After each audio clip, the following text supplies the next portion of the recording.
Maqaa Abbaa, kan Ilmaa, kan Hafuura Qulqulluu, Waaqa tokko.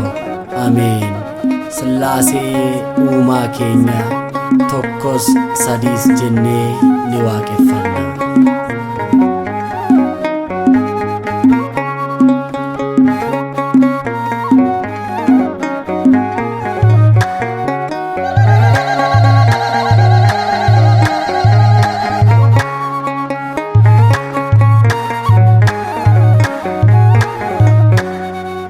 Maqaa biraan qabnu kan ittiin waamamnu guyyaa 40 cuuphaan kan beekamnu Sillaasee faarfannaa maqaasaa ol kaasne tokko sadiis jennee galataa lolaasne.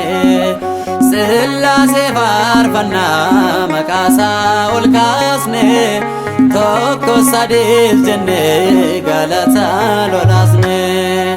Maqaa biraan qabnu kan ittiin waamamnu guyyaa 40 cuuphaan kan beekamnu Sillaasee faarfannaa maqaasaa ol kaasne tokko sadiis jennee galataa lolaasne. Sillaasee faarfannaa maqaasaa ol kaasne tokko sadiis jennee galataa lolaasne.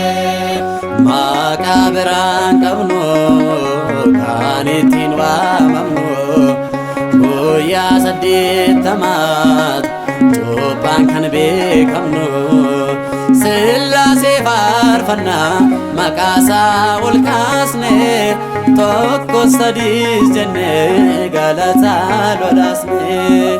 Sillaasee faarfannaa maqaasaa ol kaasne tokko sadiis jennee galataa lolaasne.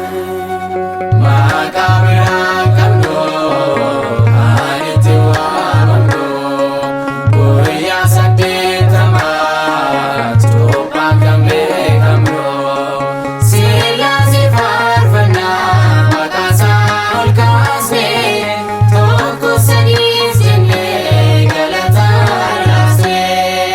Sillaasee faarfannaa maqaasaa ol kaasne tokko sadiis jennee galataa lolaasne. Ijoollummaa kaastee ati harkaa nu qabdee akkasi faarfannuuf galataaf nu dhaabdee maddi dhiiga keenya burqituun saasidaa miidhagaaf suuraa keenya daandiin kee dhugaadha. Maqaa biraan qabnu kan ittiin waamamnu guyyaa 40 cuuphaan kan beekamnu Sillaasee faarfannaa maqaasaa ol kaasne tokko sadiis jennee galataa lolaasne. Sillaasee faarfannaa maqaasaa ol kaasne tokko sadiis jennee galataa lolaasne. Taa'ii jecha keetiin samii jabeessite uumama hundumaa wal qixxeetti soorte bara lakkoofsisaa barreesseen madaalu waaqummaan kee dhugaa eenyu siin hin caalu.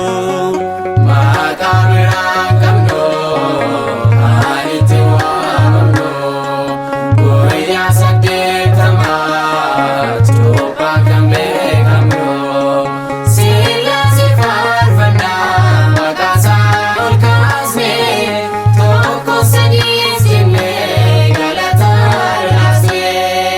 Sillaasee faarfannaa maqaasaa ol kaasne tokko sadiis jennee galataa lolaasne. Suuraafeel sodaadhaan teessoo kee baasanii keerubeel galataan qulqulluu jedhanii nutis dhaala isaanii si galateeffannaa. Sillaasee uumaa keenya maqaa kee jajannaa. Maqaa biraa qabnu kan itti waamamnu guyyaa afurtamaa cuuphaan kan beekamnu. Sillaasee faarfannaa maqaasaa ol kaasnee tokko sadiis jennee galataa dhalaasnee. Sillaasee faarfannaa maqaasaa ol kaasnee tokko sadiis jennee galataa dhalaasnee. Taa'ii jecha keetiin samii jabeessitee uumama hundumaa walqixxeetti soortee bara lakkoofsista barreessin madaalu waaqummaan kee dhugaa eenyu sin hin caalu.